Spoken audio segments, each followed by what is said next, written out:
Welcome back to CaraCast, the podcast from Carasoft, the trusted government IT solutions provider. Subscribe to get the latest technology updates in the public sector. I'm Corey Baumgartner, your host from the Carasoft production team. On behalf of Mimecast and Carasoft, we would like to welcome you to today's podcast, focused around the role of domain-based message authentication reporting and conformance in email security.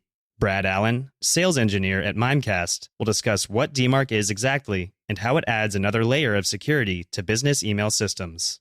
DMARC is one of those topics that in recent years has really skyrocketed in the email security world. And so in the last year and a half that I've been part of Mimecast, it's definitely been part of nearly every conversation we've had. I support the SLED industry, so state, local, government, and education. So everything for Carasoft except for the federal part so far. And the topic of conversation around DMARC has just gone up and up and up, and lots of opportunity with all the customers that we support. And I've done several of these so far because it is a huge topic of interest. And so I'll share my screen. And as Sage said, I can talk for the entire time, of course, but it's much better if there's some participation questions and definitely some comments on wins with DMARC, utilizing DMARC as a topic of like a wedge play or something like that. All of that is definitely encouraged from me just to make it a little bit more back and forth in conversation.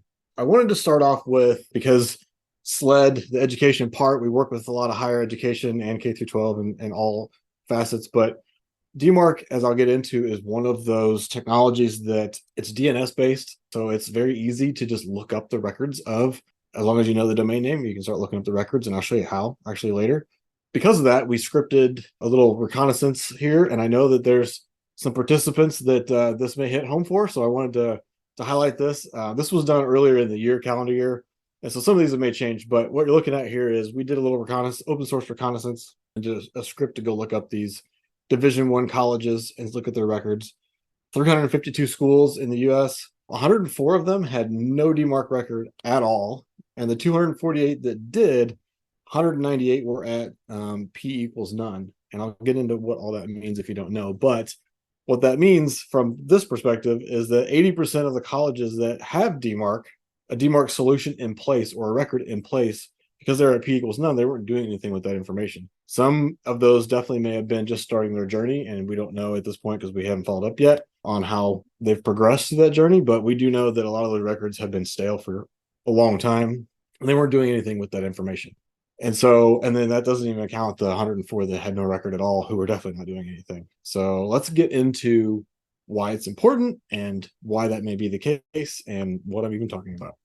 DMARC, a little bit of history. Email, of course, has been around since the late 60s. It's been around forever in the IT world, and it was designed to be an open communication tool. Therefore, it's very easy to spoof. Anybody can send email with any kind of server just about on behalf of somebody else. And so the goal with DMARC, and there was a consortium of internet providers and other technologies. So you can see a list there: PayPal, Yahoo, Microsoft, and Google. Those are a lot of the top 3 mail providers around the world, and financial, of course, system.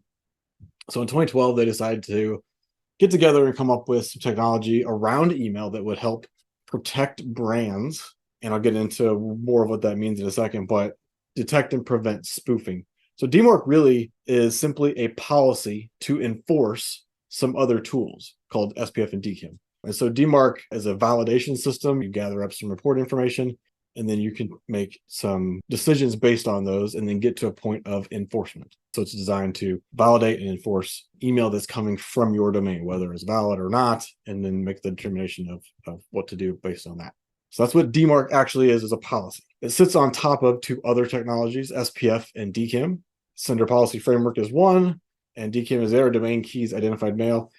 Sender Policy Framework is essentially a way to say the email is coming from my domain, and when you hit the reply button, it also returns to that same domain. So it's identifying what the return path is supposed to be. The problem with SPF is that as soon as that email is sent out and then forwarded, well, now that response to that from address is changed, and so to that forwarded address, and so it doesn't really survive through being forwarded. So it's not easily visible by any email recipient. The other issue, or the other side, is DKIM. Think of DKIM as PKI, but for email. So your email is digitally signed privately, and then there's a public key. And then on the receiving end, those two are validated against each other to validate that it came from your source. DMARC is the policy that sits on top of those that describes the enforcement of if an email comes from your environment that doesn't actually match one of those two technologies, then you can reject it. So these technologies are simply DNS records. And when you put a DMARC policy in your DNS record, what you're doing for your domain is you're requesting all other mail systems out there in the world, when they receive an email from you, respond back with a record to your identified email address that's in that record. I'll show you what one looks like. And respond with an aggregate of the email that flowed through the system. Aggregate meaning we're just going to talk about the header information and the SPF and DKIM alignment and a couple other details about the header. So it doesn't actually contain the email information itself in this aggregate report. The downside, though, is that, so it's easy. Anybody can go and change the DNS record. The downside is to determine what kind of records you need to be adding to your SPF and DKIM if you don't know the normal sources of email that are sent from your environment, which a lot of people don't. You would think it's just the one source. Mimecast.com is our email address, of course, but we use other tools like email marketing tools and AWS and all these services. And a lot of those send email on behalf of your domain. And so these tools are in place to learn when you have that initial DMARC record to gather this information and then enforce it. Well, this is what the information actually looks like. It just returns to you or is sent to you as a zip file, and they're actually just XML files. So all the information that I just showed is in here, but this is a record for one single email. So going back to the initial slide, imagine the amount of email that flows through any Division I school or any higher education, or even just a normal school these days, a K through 12 school. The communication out to parents all the time using tools like Canvas and Tyler and all these systems that they use for marketing and education purposes. Email is such a huge tool still these days, that when you start receiving these aggregate reports of email flowing through all these systems from on behalf of your domain, just going through one is a bit of a nightmare. And you can see here's the alignment of SPF and DKIM, here's the sources. And so when these XML files start showing domains, but also IP addresses that don't belong to you, that's your brand being spoofed or being utilized by somebody else. And so determining which tools and systems are valid and which ones are not by this alone is a headache and a nightmare. And it's actually what we have found is a huge deterrent for a lot of admins who set this up and start receiving these reports and then have no idea what to actually do with them. They see the information, okay, great. But without understanding the technologies or without using some kind of analysis tool to understand and make decisions on, then that journey, and that's why they get stuck at that P equals none. They start gathering information and they don't know what to do with it. DMARC has 3 different policy levels, and it is powerful to prevent domain abuse, and it's in these 3 ways that this is how it works. So as I was saying, P equals none, and I'll flip over in a second and show you what a record looks like. P equals none just means policy equals none, meaning you've defined a DMARC record, you have no enforcement in place, but you've also put in an email address to start receiving those XML files. And then you use a tool like Mimecast's DMARC Analyzer to start analyzing that information. When you have enough information to analyze and you want to start taking action, you can start identifying those SPF and DKIM records and start putting those in place. When you're comfortable with, you think you have all of your sources captured and identified and records in place for them, then you can set your DMARC record to P equals quarantine.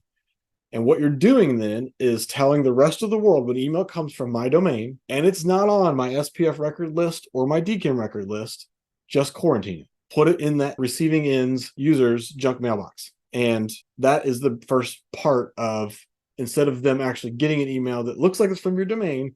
And let's be honest, when we're talking about specifically SLED, so state and local government and education, the emails that can come from those organizations that can be spoofed are typically financial, right? So taxpayers get emails from their state and local government regarding they need to go pay this or this fine or this fee, but it may have come from some hacker overseas that's just spoofing that domain. Same with schools. Lots of fundraising goes out, and also at the beginning of the school year, everyone's trying to get their student ready for school, and there's financials along with that as well. And so locking that down and preventing the abuse of your domain in those ways, that's why DMARC is important, and getting it to quarantine and then reject kind of really prevents that domain abuse. And so quarantine, again, gets it to where it's going into the junk mail of those users, and you can start seeing those numbers to make sure those are getting quarantined properly. And then once you're happy with that, again, and you've identified all the sources, then you can go to reject. What reject says is that, if you read there, the receiver should do this on the SMTP level. So if I'm a Gmail user, when Google receives the email from my state or local government or whatever, and they make the determination that the sending source from some city government has DMARC in place, and that source is not from their own sources, then it doesn't even make it to my Gmail inbox. Google blocks it at the SMTP level. So that's really where this becomes very powerful. Is it not just going into your junk mail to be found later? Because a lot of people are trained nowadays. Hey, if you didn't receive the email from me, go look in your junk mail. Well, you're teaching people to do that. And so when it's at reject, then it doesn't even get it delivered to the end mailbox. And that's actually the flip side of not going with DMARC at all. That is also a risk. And so that risk is email is coming from me legitimately, but because I don't have DMARC in place, big mail providers like Yahoo, Google, and Microsoft and the like are now starting to roll out policies that state if your sending domain doesn't have a DMARC policy at all, just it goes to the junk mail. We're going to start blocking it and enforcing DMARC. And actually, Google, for their Gmail services, literally, I think last week just announced they're going to start enforcing that starting in February of 2024. And so as these sending sources, right, your state and local government, your education, your higher ed, federal government, even all of these, if they don't have a DMARC record at all, then Google, and I'm sure Microsoft will follow suit here soon, is going to start saying, we're just going to start putting your legitimate email source into the junk mail of users.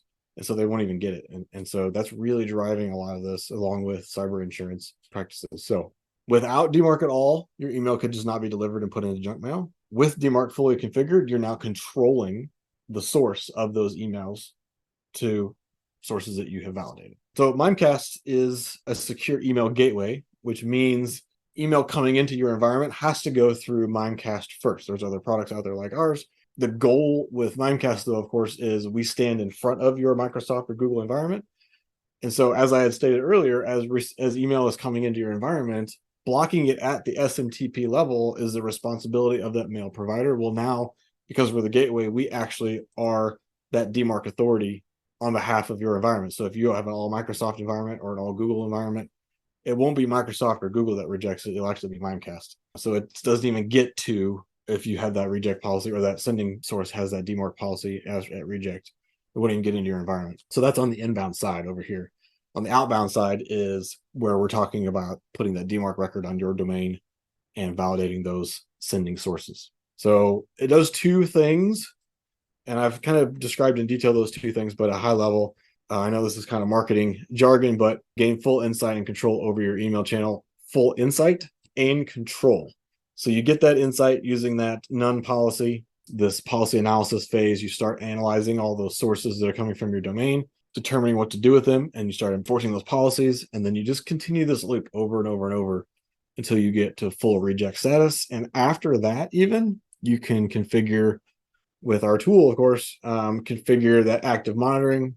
So if a new source is stood up and no one told you, it happens all the time. Shadow IT is a thing, but also just not everyone has solid change control processes in place. And especially a lot of higher education, they've got all these independent departments and they kind of do their own thing. And so having a system in place that notifies you, even though you're at reject, all of a sudden notifies you that, hey, there's an email system that's sending on your behalf that looks valid, but you're getting it's getting rejected because you have that reject policy in place. That notification is important. The other thing about this whole journey I keep talking about is going from none to quarantine to reject is the process. You can't just skip to reject Otherwise, what's going to happen is you're going to start rejecting email that's legitimately coming from your domain that you haven't identified in your SPF and DKIM records.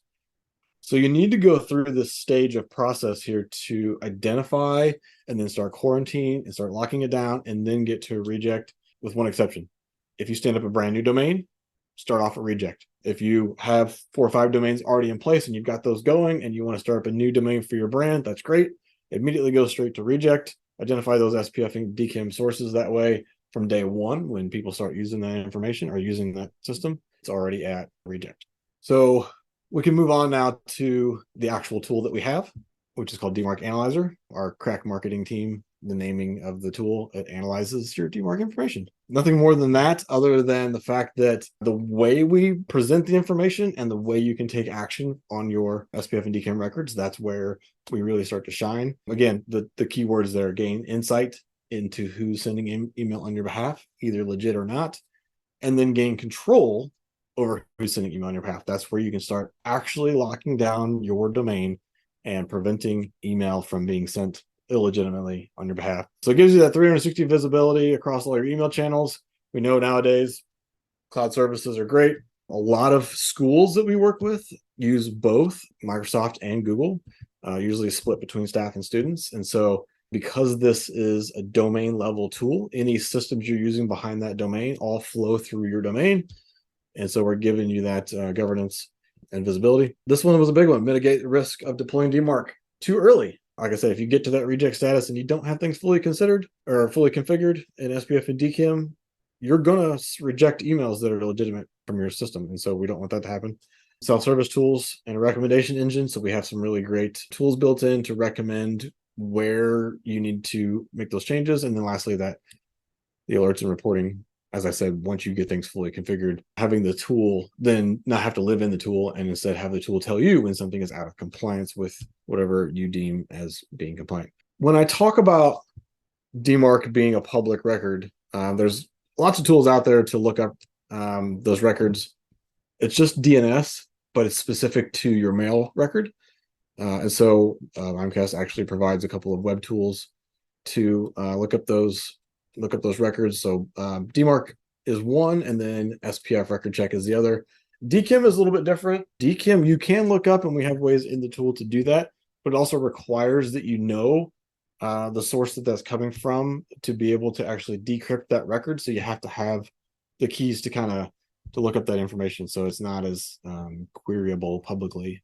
So this is what a valid DMARC record looks like, and this one's a little bit fancy because we have all the bells and whistles turned on, because we're setting the example, of course. So V equals DMARC. This is what identifies it as a DMARC record. It's actually just a TXT DNS record that has underscore DMARC in front of it. You set the version, which I don't know that there's any other version, to be honest with you, but that's just kind of what the default protocol identification is. The next is P equals reject. So P being the policy, and then as I said, you can go with none, quarantine, or reject. None is just used to collect the reporting and gain insights into the mail flow. And then we are at reject. So this declared value here is breaking down the actual tag. I also wanted to show the next two parts here. RUA is those aggregate reports. So this is the mail address in which you would like to receive that information. I didn't cover RUF. The F stands for forensics. Those emails do contain or can contain email content. Therefore, it could contain PII. We've seen it a couple of times. However, that's not a requirement in the RFC to send those records. And so not every mail provider will actually even do that. You can put those in there if you like, and we can analyze those as well. This one's interesting, percentage. So you can actually turn up the percentage of the emails that get quarantined or rejected so that you can mitigate and kind of limit the enforcement as you're trying to go from none to reject. You can turn up that quarantine and go in 0 through 100, but ideally it's 25, 50, 75, 100% to kind of crank that up and just see what actually gets quarantined. P equals none, percent 100 does nothing because you're not actually enforcing anything. There's not a percentage to apply there. This is one of those areas where the RFC actually is pretty good. It explains this percentage and how it calculates that percentage really well. So I recommend going and checking that out if you want. FO1 is a forensics option. This is to look at the SPF and DKIM fails and fail or pass results and be more or less strict about it. And there's some other values down here. But the record checker is nice because when you're looking at a prospect or you're looking at what the status of someone is, you just put their domain name in and we can respond with some information of what their status is to enable a conversation is the goal here. SPF, the thing about SPF is there's a limitation built into the RFC of 10 lookup records. And what that means is, and this is a slightly bad example because we actually have this in place. So a lookup is in your record, it's got this include. So when an email is received on that receiving end, we go and look up the DNS record. If that DNS record contains further DNS records, like this lookup, then the DNS system has to go and find it all the way to the IP address. Computers talk in numbers, not in names. DNS is for humans. So the RFC has a limitation of 10 lookups so that we don't kill the public DNS system. You can put more in than 10, but it'll drop off those lookups and won't even look at them past 10. And so we bring this up because the way around this is called SPF delegation. It's a service Mimecast offers. Other services offer that as well. But basically what that does is it gives you one record as your public record. So one lookup, and then we do the other lookups for you. So Mimecast will do those lookups on your behalf and not put that on the public DNS. We kind of cache all these DNS records. And so that can get you around that 10 lookup limit. We see it a lot with schools. Again, that dual environment, Google and Microsoft gives you about 9 lookups if you properly configure SPF for those systems.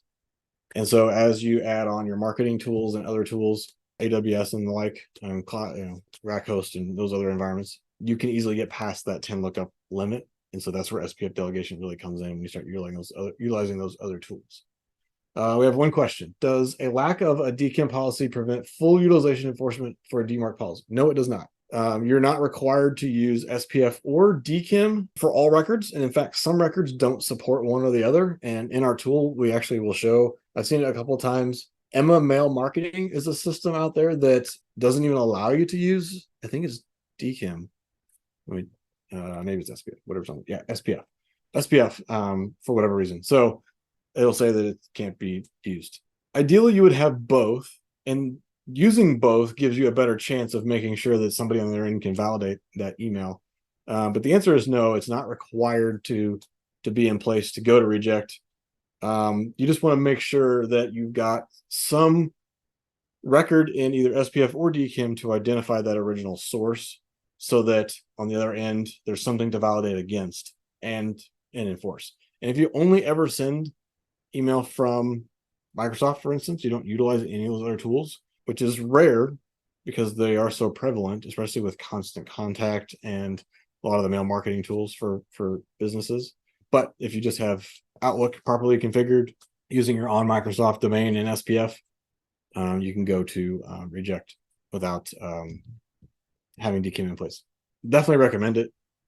And in fact, part of the utilization of our tool, and this is what DMARC Analyzer actually looks like for Mimecast, and I just want to point out the ways we make it easy on the users to actually get to that next level is to identify the sources that are DKIM and SPF compliant, and then also helping you create those records if they're not in place. And so I'll break down here just DMARC compatible sources. Here's some good examples: Amazon SES, Rackspace, Google, our own provider, Office 365. Right here, though, we have this little eye next to a lot of these. When you click on that eye, we're actually showing the documentation for that system to be able to configure DKIM and SPF. So we're helping you, instead of having to Google it, we're showing you direct links to their documentation. And we do this for a lot of providers. And so here you can just go straight to their documentation on how to configure for your system. And so here we show a percentage of overall, and then the number of emails that we've tracked through the system in the given date time here, or date period, and then whether they were SPF and DKIM validated. And so you can kind of start making decisions, and you can really drill down into this and see where there are emails coming from that should be valid but are not. And then the little radio button here is where we turn this into some actionable information. So I'll jump into that and then come back because I want to show the failed section down here. But when you click on this button, It gives you some source types here. So as I had stated before, we've got authorized and we've got unauthorized. That's the two main categories. But especially if you're a large environment, you may have some investigation you have to do, because there could be an email system that looks like it's coming from your domain, but you're not really sure who owns it, or if it's valid or not. And so we can use things like under investigation. So this is a workflow tool to be able to get to that point of locking things down. When you identify that as such, it goes down in here to the workflow manager and enables you to triage, if you will, all these sources. I know I use Amazon SES. I know I use Constant Contact. I know I use Office 365. Put those in the authorized source section, maybe not compliant yet, but at least authorized. And then all the other ones are under investigation. And then you can start working those off. And this is where we can take that real tedious work of looking at those individual XML files, knowing I've got millions of emails a month flowing through my system, and turning it into just sources and dealing with those sources and understanding whether they're valid or not and configuring them properly and taking your time and going through this step by step. And as you configure those, you can then move them over to the authorized. You want everything either here or here when you're done, or forwarding, because there's some systems you just can't help. They're getting forwarded. Task manager is taking those sources and actually assigning tasks to do those, to lock those down to individual users. So you can import your users or sync with Active Directory or whatever, and start actually tagging people in here. Maybe you have a decent sized team and you want to sub this out and start working these off. And then, so just built right in here, you can leave comments and such. Go back to the percenting source here, and we can look at the what it looks like as a source that is not valid. Typically, and we do this on purpose, I think, put flags next to everything, because when you expand this unknown, especially considering I'm SLED for North America, when you see a source that's not an American flag, that's one sign. There are definitely spoofing sources that come from the United States, but typically is what we see. Russia, China, lots of flags that are not the United States.